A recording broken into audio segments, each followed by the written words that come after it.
Good morning, everyone. It's Wednesday, July 22nd, and it's time for another video of what's going on in here at Litchfield County Computer.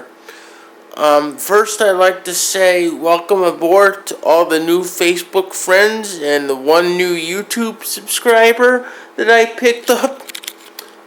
You guys are going to see a lot of interesting activity here in the shop, and you're going to learn some interesting information and a lot of other cool things. I also have a video titled Shop Tour that I'm going to be putting up on Facebook for those that didn't catch it on YouTube. It kind of explains a few things about the shop.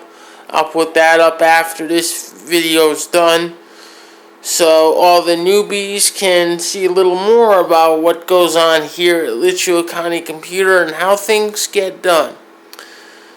What I like to do every week, for those of you that are not familiar yet, is I like to talk about what's going on in the shop and drop a hint or tip here and there, so everyone is aware of things that affect them, their lives, and their computers.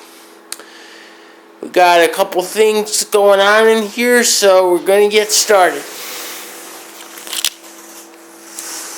First off is this Dell that came from one of my business customers.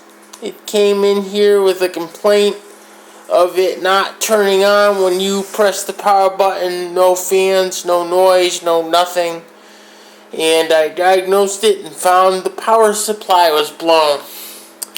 That's what goes up in this hole right here, and the power cord comes in to the power supply. There's a plug on it where the power cord is accepted, and then it goes through the power supply and gets converted down into the various DC voltages that are necessary for this motherboard and all the other components in the computer to run on. Well, the power supply in this thing blew, not literally, but died on the customer, and as a result she couldn't turn the machine on. So we're going to get a new power supply. We're going to replace it. We're going to de-dust the inside of this machine. As you can see, it's quite dusty, which brings up another point. Computers get very dusty internally, especially if they spend all of their lives sitting on the floor. They will pick up whatever's on the floor. The fans will pick up. I don't care if it's dust in your house. I don't care. They'll pick up cat hair. They'll pick up lint. They'll pick up dog hair. They'll pick up nicotine, smoke, you name it, it'll pick it up. I once had a computer that was so full of the nicotine that I actually had to take it out into the garage to clean it. I couldn't clean it in the house. That's how bad it was. And I had to actually clean it before I could diagnose it. That was a power supply issue as well. And it was just, I don't have any pictures of the nicotine deposits that were in this machine, but it was a sight to behold. Let me tell you guys, it was just awful. And the dust in here kind of reminded me to let everyone know about dust and dirt issues as they relate to computers. Dust is the #1 computer killer. What we're also going to do after we put the power supply in is the customer has requested that I replace the hard drive due to its age, and we're going to check this machine out generally for issues that would make it slow. So when this goes back to the customer, it'll be running like new again, and her data will be safe on a hard drive that is brand new.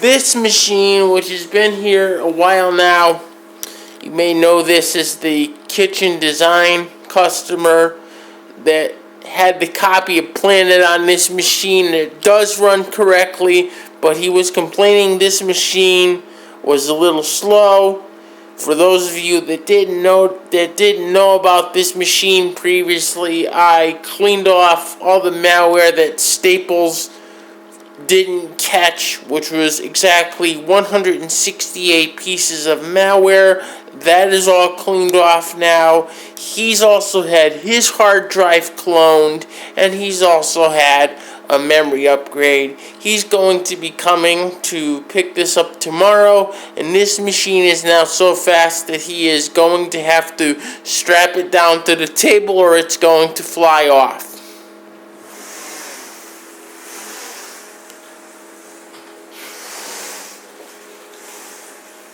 The other thing that I would like to talk about is something big that happened yesterday in the security in the computer security world at large.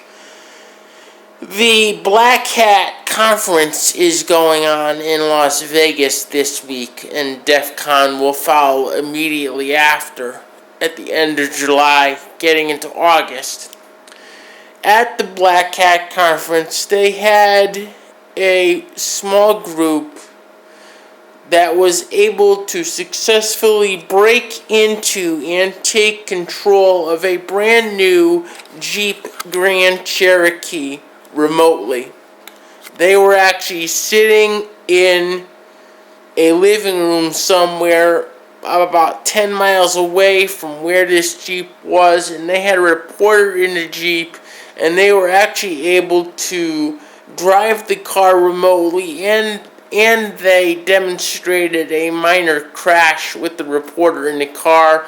Obviously, the reporter wasn't hurt, but this brings in a much wider implication of risk with new smart cars out there, and I've been doing studies on the dangers of the new wireless systems and Bluetooth that is in the modern smart car, and that's how these guys were able to get into the Jeep. They were able to get in via the wireless connection. The lesson here is everyone that makes devices has to remember that if you can connect to it via the outside world, you can control it. That's the bottom line. I don't care what type of security you or anybody else says that they've bolted onto a device to secure that device. If you allow connections to a device from the outside world and you have a determined enough attacker, they will own that device. That is a quote of the day from Matt Smith at Litchfield County Computer. Well, that's it for this week. I will see everyone soon, probably next week. If conditions warrant in here, I'll make a midweek video. As always, it's important to rate, comment, and subscribe. And for those of you that are new friends just coming into my Facebook profile, the coupon that I have is the highlighted post at the top of my page. If you want to use that coupon, I strongly suggest that you share it to your own timeline, which will save it. I don't know if that coupon is going to drop off the page as new posts come on, because that coupon is a highlighted post. We will see as time goes on. I will see everyone next week. Talk to you soon. Bye-bye.